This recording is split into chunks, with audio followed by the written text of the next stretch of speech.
First, I would like to ask you, you have a huge match against Gunther on August 5th for the Intercontinental title.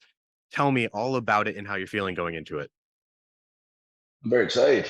I have been off since WrestleMania, April. That is, oh my goodness, 3 months now that I've been out the ring. It's the longest time I've been out the ring ever. I believe I've only had two matches since I've came back. I will not be at Raw next week, and we'll be going straight into that match. So hopefully I'm ready. Because Gunther is an incredible competitor. He's had the title for over 400 days. He really has reestablished the Intercontinental title as a premier title that it used to be back in the day when Bret Hart had it, when Shawn Michaels had it, when Drew McIntyre had it about, oh my goodness, 13 years ago now, or something like that. So I'm excited to get a big match with him. We're part of a triple threat at WrestleMania, which was one of the best matches I've ever had, one of the funnest matches I've ever had. He's a hard hitting guy. I'm a hard hitting guy. I guarantee you, everyone watching SummerSlam is going to feel the strikes in that match. Whatever you think about WWE and wrestling, whatever preconceptions you have, watch Drew McIntyre versus Gunther.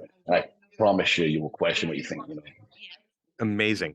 Now, you bring up that break. What was that like for you, and how do you feel, coming out of it? And then you have this massive match coming up.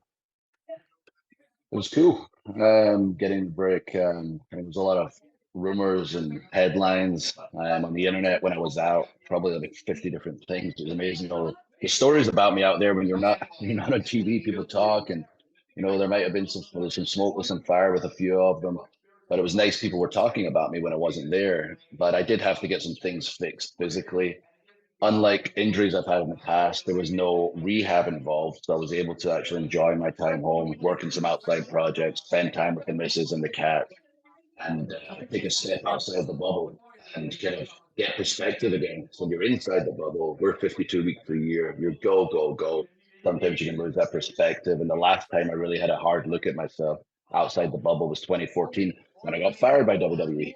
So this time I didn't have to get fired, thank goodness. I just had some time off and I was able to sit down, reassess things, think what I want to achieve within the industry and as a person, and return with that mindset and come right into a huge match. And I'm very excited for it. How much did you miss it? When you're sitting and you're watching everything happen, and you're like, man, like I want to be out there. Were you like, I do need this. This is good for me. What was it kind of like for you mentally?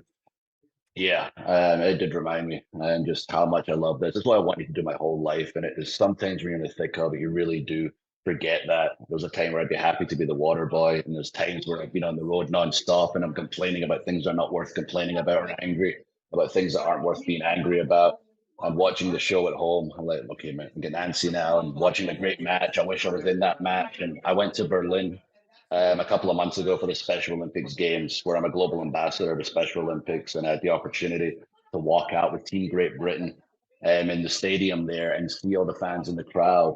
And I was so happy for all the athletes to get that opportunity to be in front of so many people and see what they do best and what they've been working so hard towards. But in the back of my mind, I was looking out everyone like, man, I miss this feeling. But I'm glad the athletes are getting to feel, what we feel in WWE. And that was the first time that I truly was like, I really need to get back as quick as possible. And returning in London is a big surprise. Home country, nobody expected. I managed to sneak in the country. It was Manchester I flew into, 6'5", 270 pounds. It's not easy to be a giant ninja, but I managed to slide under the radar, sneak into the hotel, avoid the fans with the Money in the Bank briefcases and the titles over their shoulder. I was seeing, I dove through the privacy doors, the security doors, not to my room, hid there and returned, heard the reaction. It was awesome. Everybody, make sure you check out SummerSlam. I'm so excited to be back for it. It's in Detroit, Ford Field. From what I hear, over 40,000 people. It's way more than 40,000 people. So I hope I'm in ring shape. Get that much, but I know my hands are in ring shape, so I'll be busting up Gunther and you'll be able to check out Ricochet versus Logan. And some incredible big matches that'll be going on. So yeah, I'm looking forward to SummerSlam. If you've never seen WWE, this is the show to check out.